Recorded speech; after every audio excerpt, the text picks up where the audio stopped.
Attention de ne pas être comme Samson, fort à l'extérieur, mais faible dans les choix.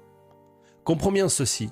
Le problème de Samson n'était pas son manque de puissance, le problème de Samson, c'était son manque de maîtrise. Extérieurement, Samson impressionnait tout le monde. Il terrassait des ennemis, brisait des chaînes, manifestait une force surnaturelle. Mais intérieurement, il ne savait pas gérer ses désirs. Et c'est souvent comme ça que beaucoup tombent.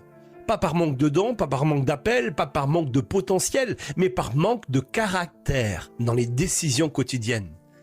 Tu peux être fort spirituellement dans certains domaines, et pourtant faible dans tes choix personnels. Et comprends bien ceci, ce ne sont pas toujours les grands combats qui détruisent une destinée. Parfois, ce sont des petites décisions répétées, des compromis, des habitudes cachées, des fréquentations toxiques, des désirs jamais maîtrisés. Et Samson avait la force de vaincre des lions, mais pas la sagesse de fuir certaines relations. Et le plus dangereux, c'est que quelqu'un peut continuer à paraître puissant extérieurement, tout en étant fragile intérieurement. Parce que la force visible ne garantit pas toujours la solidité intérieure. Et aujourd'hui, beaucoup veulent la puissance de Samson, mais refusent la discipline qui protège une destinée.